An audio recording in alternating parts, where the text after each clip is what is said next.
It was late afternoon when the girl appeared at the door of the general store, barefoot, her dress worn, her eyes too big for her age. She carried a silence that ached more than hunger. The man behind the counter, used to people asking for credit, only looked up when he heard the trembling voice. "My mum is hungry." The phrase hung in the air like a poorly spoken prayer. He felt the weight of those 4 words pierce his chest, like a forgotten pain resurfacing. Outside, the prairie wind kicked up dust from the road, and the scent of rain mingled with the aroma of freshly baked bread.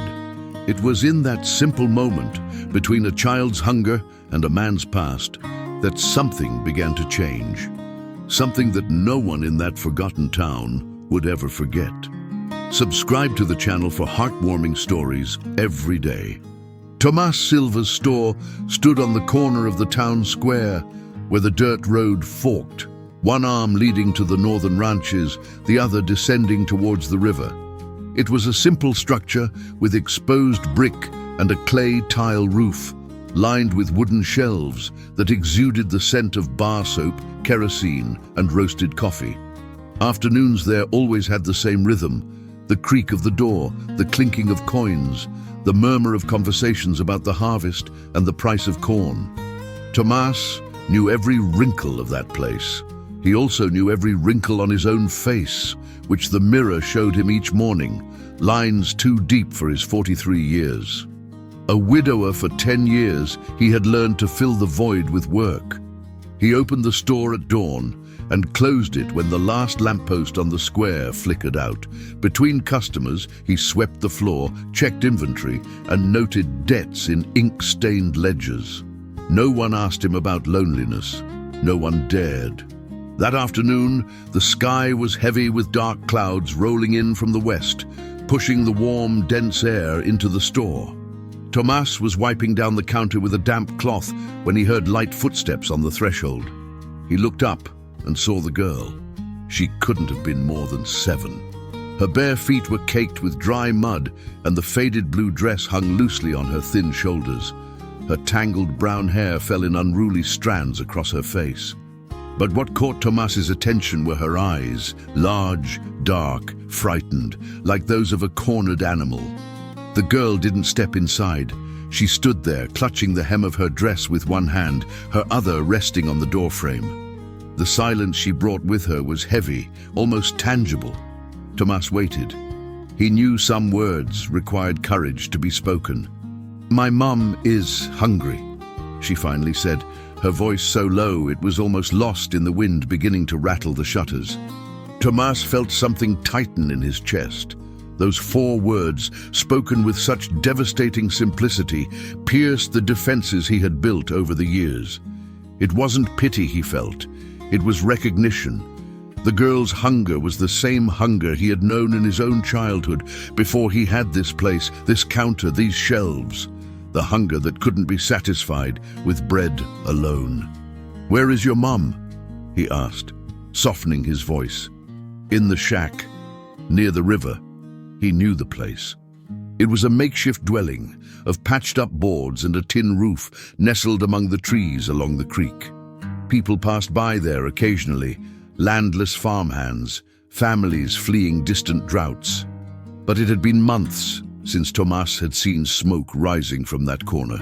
Without another word, he stepped out from behind the counter. The girl took a step back, but she didn't run. He grabbed a cloth bag and began to fill it. Rice, beans, a piece of dried beef wrapped in brown paper, flour, salt, sugar. Then he took a loaf of bread he had baked that morning, still warm from the oven. "Let's go," he said, slinging the bag over his shoulder. The girl looked at him with suspicion, but also with a flicker of hope she couldn't quite hide. Then slowly, she began to walk. Outside, the wind whipped up dust devils on the road. The scent of rain was stronger now, mixed with the aroma of the bread Tomas carried. They walked side by side, in silence, him adjusting his long stride so the girl could keep up. From time to time, she glanced up at the dark sky, as if expecting the storm to break at any moment. When they reached the shack, Tomas saw the woman.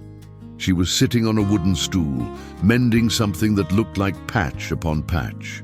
She was still young, perhaps 30, but her shoulders carried the weight of someone who had borne the world alone for too long. Her dark hair was pulled back in a messy bun, and her simple, unbleached cotton dress was clean but frayed at the edges. She looked up when she heard their footsteps, and at the sight of Tomas, her face closed off. Shame.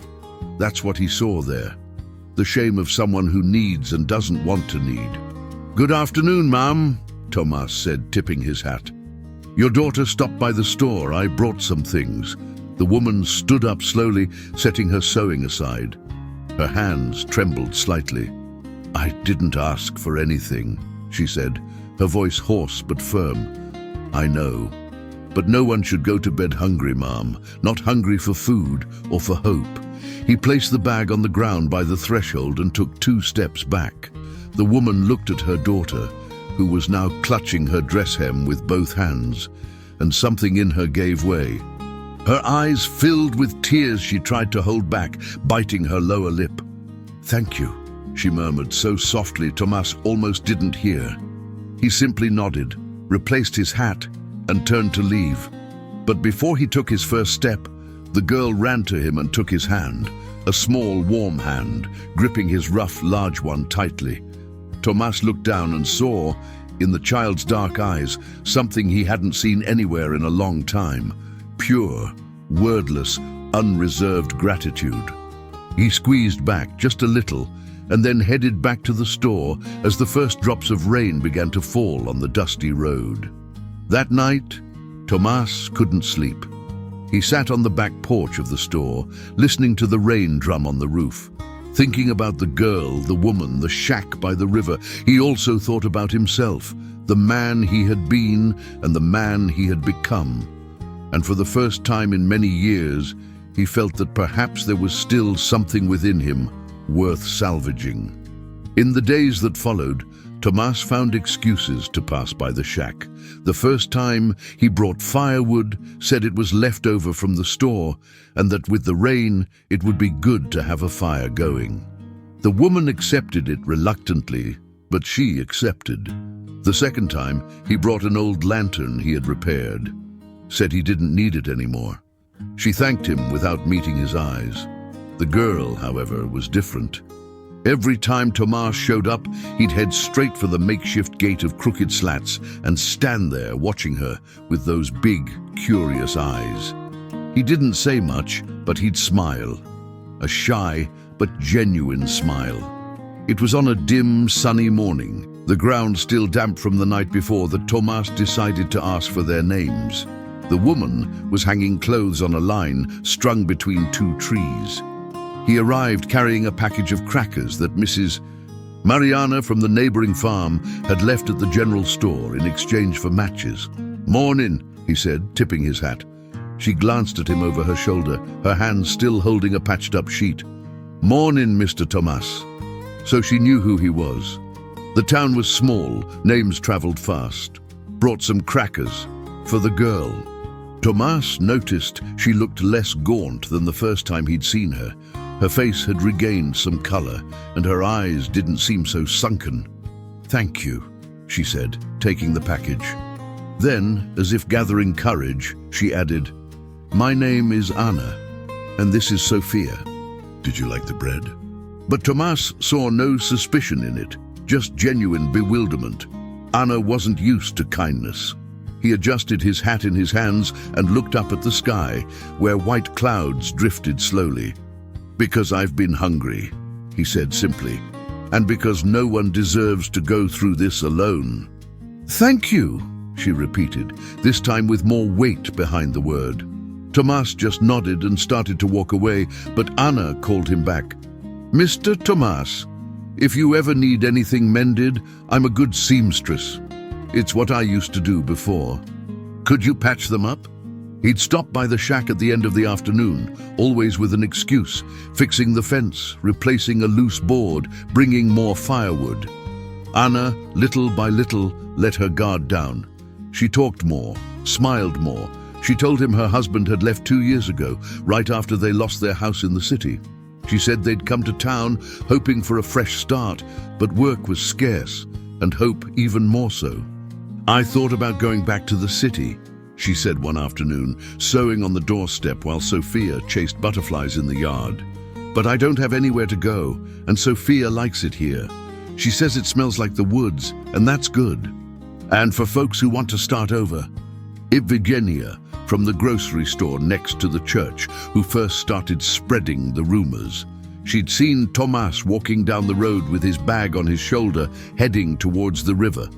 Then she saw him again, and like all good gossip, the news spread faster than the wind that swept through the town square. "Tomas has been helping that woman from the shack," she'd tell anyone who would listen, while weighing beans on a rusty scale. The one who arrived a few months back, alone with her daughter. And at church after Sunday Mass, even Father Justino heard the rumors. Tomas knew. He always knew that in a small town, eyes see everything and tongues tell even more. But he didn't care. He continued his visits, always at the end of the afternoon, always with an excuse ready, until on a rainy Thursday he was confronted. He was at the store, arranging sardine cans on a shelf, when Mr. Geraldo walked in. Geraldo owned land, a middle-aged man with a prominent belly and a deep voice, who considered himself a sort of moral leader of the community. "Tomas," he said without preamble, "we need to talk. But this woman, nobody really knows where she came from, and people are talking. It's not just about helping, it's about propriety. You, a single man visiting a single woman.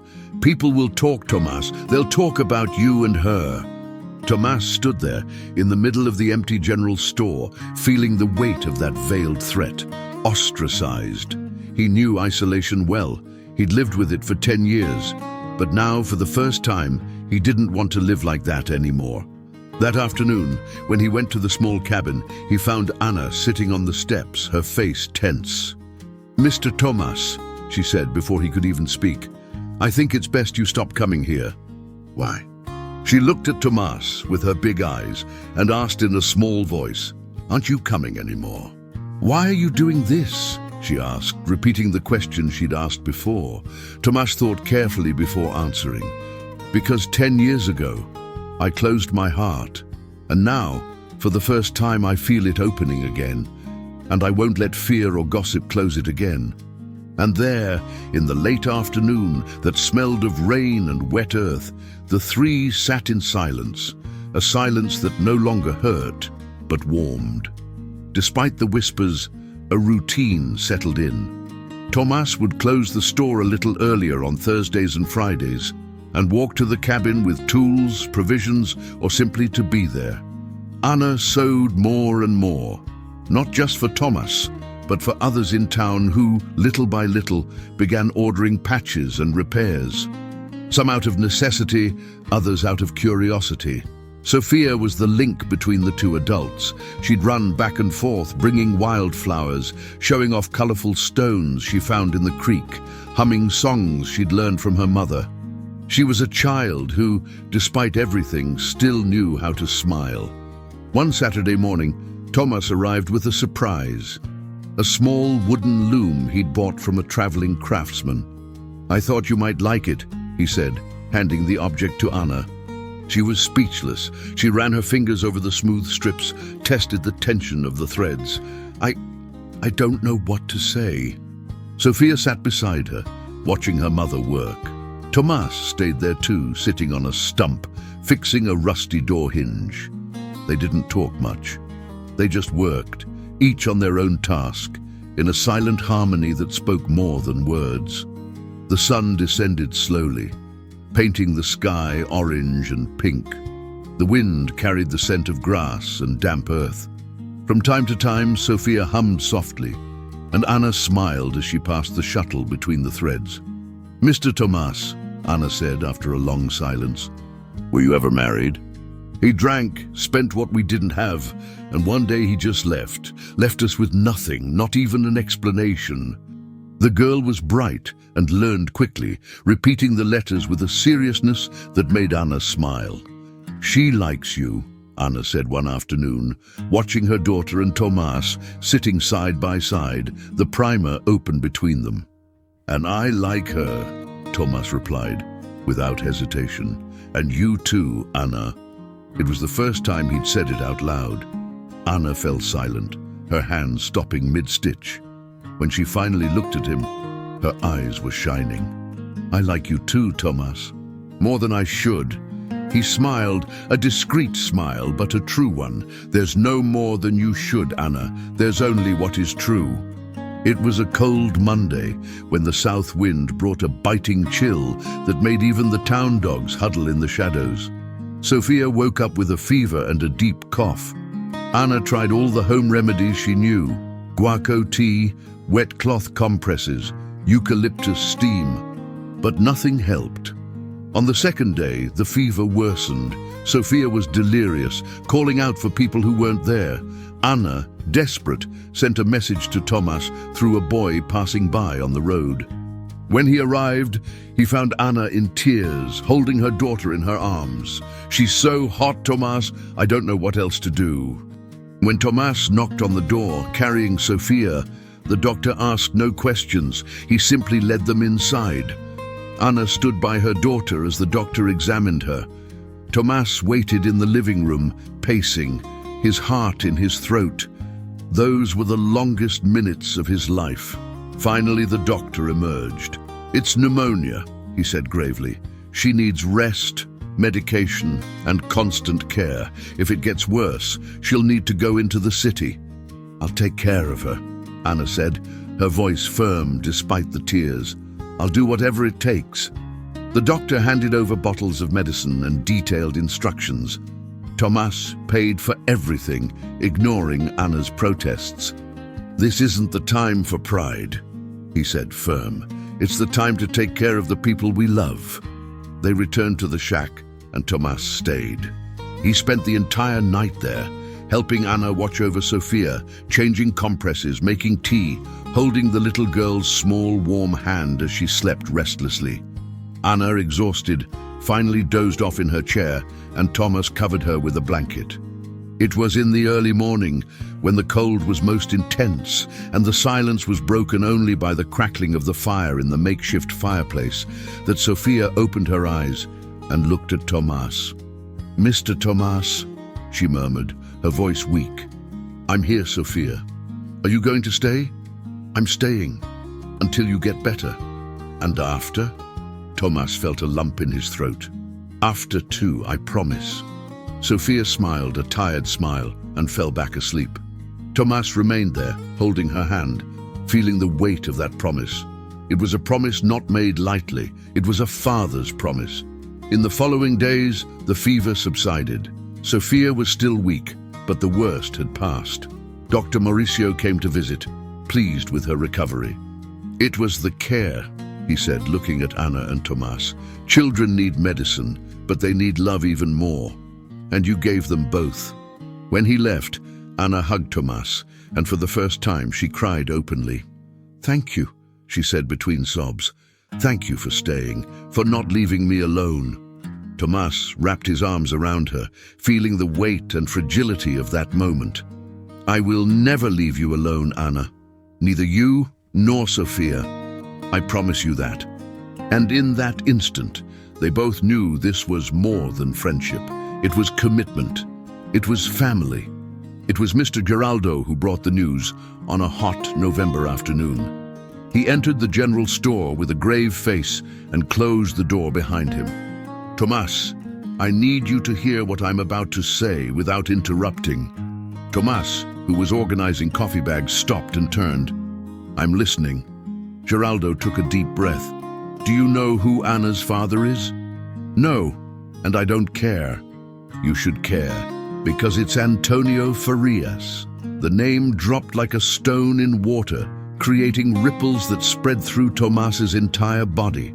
Antonio Farias, the man who, 20 years ago, had driven him off the land where he worked. The man who had unjustly accused him of theft, who had humiliated him in public, who had left him with nothing. The man Tomas had sworn never to forgive. "You're lying," Tomas said, his voice low. I'm not. Ask her. Anna is his youngest daughter. She ran away from home after her husband abandoned her because the old man wouldn't help. He said she'd made her bed and had to lie in it. Tomas felt the world spin. He sat down on the stool behind the counter, his head in his hands. It can't be. It is. And look, Tomas, I understand you're helping her. But now that you know, I think you need to reconsider. Get out, Tomas said, his voice trembling. Get out of my store. Geraldo hesitated, then shrugged and left. Tomas remained alone, in the silence of the store, trying to process what he had just heard. Anna was Antonio Farias's daughter, the daughter of the man he had hated most in his life, the daughter of the man who had destroyed his faith in human kindness. For 3 days, Tomas didn't go to the shack. He sent no message, made no appearance. Anna, confused and worried, tried to understand what had happened. Sophia asked every day, "Where's Mr. Tomas, Mom?" "I don't know, honey. I don't know." It was on the 3rd day that Anna discovered the truth. Mrs. Iphigenia, always ready to spread news, told her everything in the town square. "Your father was very hard on Tomas years ago, and now he found out you're his daughter. He must be furious, poor man." Anna felt the ground disappear beneath her feet. She ran back to the shack, locked herself inside, and cried. She cried for the injustice, for the cruelty of fate, for the certainty that she had lost the only man who, in years, had made her feel safe. Sophia, not quite understanding, hugged her mother and said, "Don't cry, Mum. Mr. Tomas will come back." He promised, but Anna no longer had faith in promises. It was on the morning of the 4th day that Sophia made a decision. She took the ragdoll Tomas had given her, left the shack, and walked to the general store. When she arrived, she saw Tomas sitting on the steps of the entrance, his face tired and his eyes red. "Mr. Tomas," she said, her voice firm. He looked up, surprised. "Sophia, what are you doing here?" "I came to bring this," she said, handing him the doll. "And I came to say that my mother is crying every day because of you." Tomas took the doll, feeling the weight of those words. "Sophia, it's complicated." "It's not," she interrupted, with a seriousness that didn't match her age. "Mommy said you taught us to have faith again, and now you're breaking your own faith. That's not fair." Tomas stared at her, and in the eyes of that 7-year-old girl, he saw a wisdom that shamed him. Sophia was right. He had promised. He had promised not to abandon them, and he was breaking that promise because of an old grudge that had nothing to do with Anna or Sophia. "You're right," he said, his voice choked. "I broke my promise, and I'm going to fix it now." Sophia smiled, and Tomas saw in that smile the same hope he had seen on the first day when she had appeared at the store's gate asking for food for her mother. He stood up, took Sophia's hand, and together they walked back to the shack. When Tomas and Sophia arrived at the shack, they found Anna sitting on the threshold, her face marked by tears. Seeing them, she stood up, her eyes wide. "Tomas, Anna," he said, stopping a few steps away. "I need to ask for your forgiveness." She shook her head, confused. "Forgiveness? I should be the one. No, I found out who your father is, and I ran away. I ran away because 20 years ago, Antonio Farias destroyed me. But that has nothing to do with you. And I was a coward for letting the past weigh more than love." Anna began to cry again, but this time they were tears of relief. "I didn't know, Tomas. I swear I didn't know he had done that to you." "I know, and it doesn't matter. What matters is that you are not him, and Sophia is not him, and you are my family now." Anna ran to him, and Tomas held her tight, feeling the weight of everything he had almost lost. Sophia, happy, hugged both their legs, laughing. But the peace lasted a short time. 2 days later, a man arrived in the village. He was tall, in a dark suit and a wide-brimmed hat. He introduced himself as Dr. Campos, a County Child Protective Services officer. and he brought bad news. "I'm here to investigate the situation of the miner, Sofia Farias," he said at the general store, where he'd gone looking for Tomas. "I received a report that she's living in inadequate conditions." Tomas felt his blood run cold. "Who made this report?" "I can't reveal that, but I have an obligation to investigate. And if the conditions are deemed improper, the miner will be placed in an orphanage until her mother's situation is regularized." "Anna takes good care of her daughter," Tomas said, trying to keep his voice calm. "They have food. They have shelter." "Is a shack made of planks considered adequate shelter?" the officer retorted, adjusting his glasses. "I'll be paying a visit tomorrow morning. I expect to find everything in order." He left, leaving Tomas desperate. Tomas rushed to the shack and told Anna everything. She turned pale. "They're going to take Sofia." "No, they can't do that." "They won't," Tomas said, taking her hands. "I won't let them." But he knew the threat was real. And he also knew who had made the report, Geraldo. Or perhaps even someone acting on behalf of Antonio Farias, who, upon learning his daughter was being helped by Tomas, had decided to interfere. That night, Tomas didn't sleep. He sat on the porch of the store, thinking of solutions. In the morning, he went to Father Justin's house. "Father, I need your help." The priest, a 60-year-old man with kind eyes and ink-stained hands, he loved to write, listened in silence. When Tomas finished, the priest sighed. "It's a difficult situation, my son, but there is a solution." "What is it?" "Marry Anna. If she's your wife, and if you live in a suitable home, the officer won't have a reason to take Sofia." Tomas fell silent. The idea of marrying Anna didn't scare him. In fact, it was something he'd already considered, though he hadn't had the courage to admit it. But doing it under duress, out of necessity, felt wrong. "What if she doesn't want to?" he asked. "Then ask her. But ask her soon, because time is running out." Tomas returned to the shack and, without beating around the bush, told Anna about his conversation with the priest. She listened, her face serious. "Are you asking me to marry you?" she finally asked. "I am, but not just for Sofia. I'm asking because I want to, because I love you, Anna, and I love Sofia, and I want us to be a real family." Anna looked at him, and in her eyes there was fear, but also hope. "I love you too, Tomas, but I don't want you to do this just out of obligation." "It's not obligation, it's a choice." Anna thought for a long moment. Then slowly she nodded. "All right, I accept." Tomas hugged her, and Sofia, who had overheard everything from the doorway, cried out with joy. But there was still much to do, and the officer would be coming the next morning. News of the wedding spread through the village faster than wildfire. Mrs. Iphigenia almost fell off her chair when she heard. Geraldo, on the other hand, remained silent, a silence that spoke louder than words. Father Justin agreed to perform the ceremony that same day after the afternoon mass.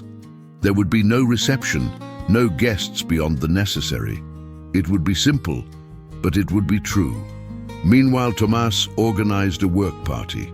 He called on some men from the village, those who still trusted him, and together they began to renovate the shack. They replaced the rotten planks, fixed the roof, and painted the walls with white lime. Mrs. Mariana brought clean curtains and a new blanket. Dr. Mauricio donated a small bed for Sofia. Anna, deeply moved, didn't know how to express her gratitude. She sewed a simple dress out of unbleached cotton to wear to the ceremony. Sofia received a light blue dress from a kind neighbor. When Officer Campos arrived on the appointed morning, he found a transformed house. It wasn't luxurious, but it was decent. There was food on the table, firewood stacked, clean clothes drying on the line. And above all, there was love. "I see there have been improvements," the officer said, adjusting his glasses as he surveyed the interior. "And I understand you are getting married today." "Yes, sir," Anna replied, her voice firm, "to Mr. Tomas Silva." The officer jotted something down in a small notebook. "And where do you intend to live after the wedding?" "Right here," Tomas said, entering the house, "but we'll continue renovating.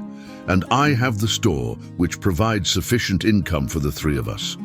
The officer looked from Tomas to Anna, then to Sophia, who clutched her rag doll and watched everything with wide eyes.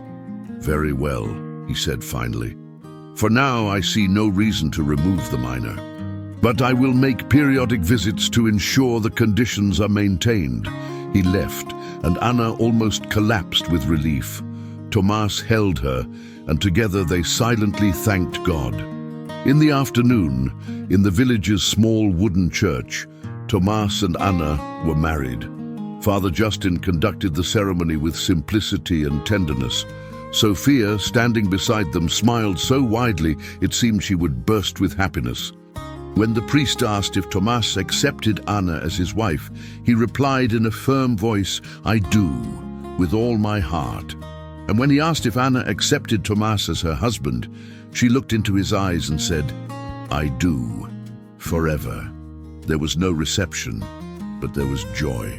Some neighbors, those who believed in true love, showed up with cakes, fruit and flowers. Mrs. Mariana brought an apple pie. Dr. Mauricio toasted with grape juice, wishing the couple happiness.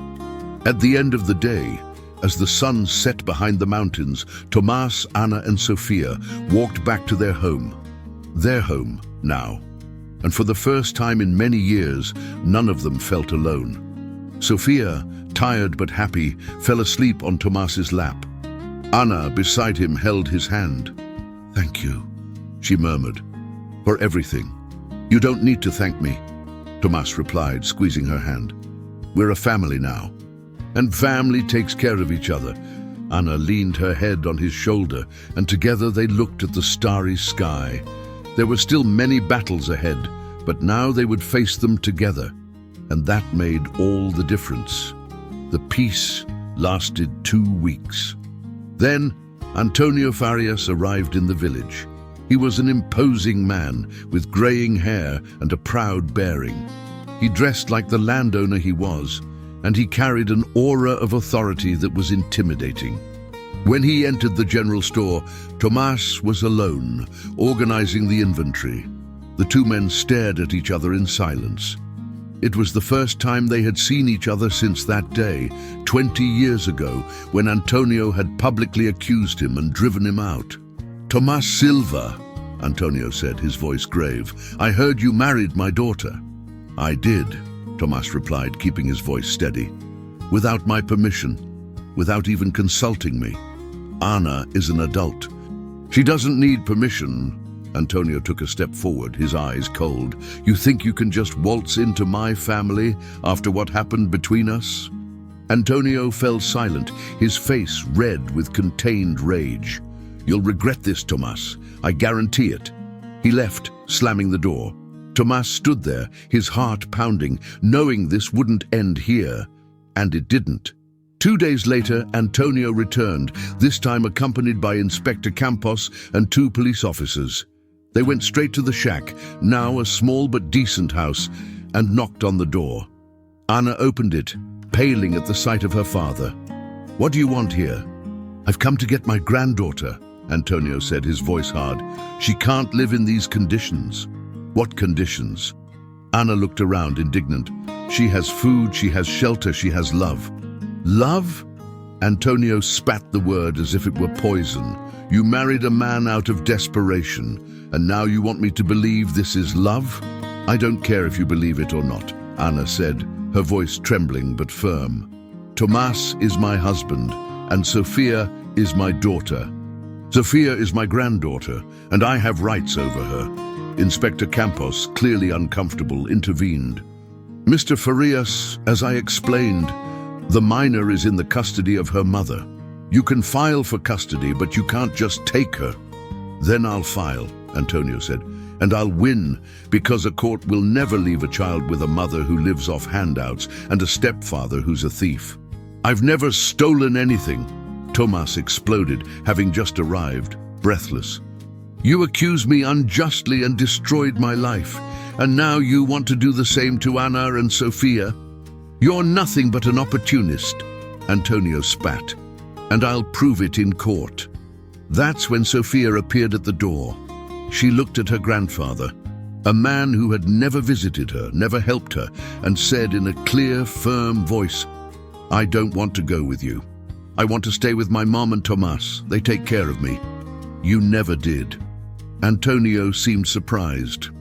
He looked at his granddaughter, then at Anna, and something in his face faltered, but pride was stronger. "This isn't your decision, girl." "But it should be," said Dr. Mauricio, who had just arrived, accompanied by Father Justino and Donna Mariana. "And it should also be the decision of the community, which has seen these three become a family." "And who are you to talk to me?" Antonio growled. "I'm the doctor who took care of Sophia when she was sick. And I can attest that Tomas and Anna were dedicated parents, more than many I know." Father Justino stepped forward. "Mr. Farias, I understand your concern, but you weren't present when your daughter needed you. Tomas was, and he didn't just help, he loved. And true love isn't measured by blood, but by actions." Antonio fell silent, his face closed. Then, without another word, he turned and left. The police officers followed him. Inspector Campos sighed. "I'll write my report, and in it I'll state that the minor is in good hands." He too left, leaving Tomas, Anna and Sophia embracing, surrounded by those who believed in them. That night, after everyone had left, the three sat on the porch looking at the stars. Sophia, sleepy, murmured, "We're going to stay together forever, right?" "Forever," Tomas promised. And Anna, holding his hand, knew that promise would be kept. The months that followed brought transformations. Antonio Farias did not return to the village. They say that, ashamed of what had happened in the square, he preferred to keep his distance. Inspector Campos made 2 more visits, and on both occasions he found a united, prosperous and happy family. Finally, he gave his favorable opinion and closed the case. The house, which had started as a precarious shack, became a real home. Tomas expanded the construction, adding a small room for Sophia and a larger kitchen. Anna, in addition to sewing for her neighbors, began teaching sewing to the girls in the village. Sophia, increasingly bright, learned to read and write with impressive ease. The store also prospered. With Anna's help, Tomas organized the business better and commerce grew. People started frequenting the store more, not just to buy, but to chat, to feel the warmth of that place where love had conquered resentment. One spring afternoon, when the field was covered with wildflowers and the air smelled of wet earth, Tomas, Anna and Sophia planted a tree in the backyard. It was a jabuticaba sapling that Donna Mariana had given them as a gift. "This tree will grow with us," Tomas said, as Sophia threw dirt at the base of the thin trunk. "And one day it will bear fruit, and we'll eat jabuticaba under its shade." Sophia laughed, her hands dirty with soil. "And we'll make jam too." "And jam too," Anna agreed, smiling. That night, after Sophia fell asleep, Tomas and Anna sat on the porch in silence. He held her hand, and she rested her head on his shoulder. "Do you regret anything?" Anna asked suddenly. Tomas thought before answering. "I regret running when I learned who your father was. But otherwise, nothing. Every pain, every fear, every tear, it was all worth it to get here." Anna squeezed his hand. "Me too. And you know what else?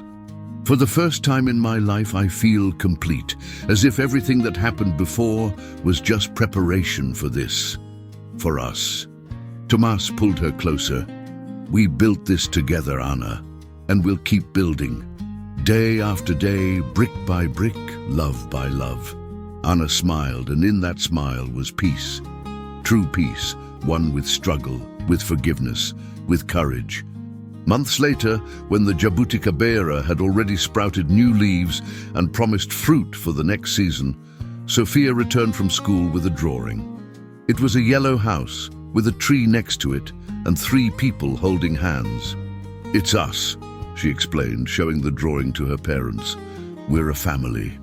Anna and Tomas looked at the drawing and then at each other, and they knew, without needing words, that this child had understood everything.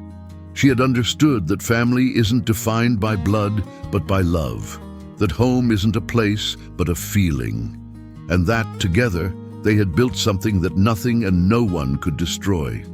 In the village, people still told the story of the man who helped a hungry woman and child, and who, in doing so, saved himself. They spoke of the courage to forgive, of the strength of simple love, of the beauty of starting over. And whenever someone asked what had marked that story the most, the answer was always the same. It was what he did that day that no one ever forgot. Tomas, Anna, and Sofia had lived together for many years. They watched the old apple tree in the backyard grow and bear fruit. They saw Sofia blossom into a bright and kind young woman. They saw their small town thrive and the community become closer. And every night, before drifting off to sleep, Tomas would look at Anna and Sofia and feel a wave of gratitude. He was thankful for that late afternoon years ago when a barefoot girl appeared at the door of their little shop and said, "My mom is hungry." Because it was in that moment, that simple yet profound instant, that everything changed. That the hunger of 2 lonely hearts found its solace, that solitude gave way to love, and that a family was born from the ashes of the past. And this, Tomas would think, as he fell asleep with Anna beside him and Sofia safe in the next room, this was the true meaning of home. It is home now. If this story touched you, subscribe to the channel and turn on notifications to get new stories every day. What would you do in their place? Comment and share with someone special.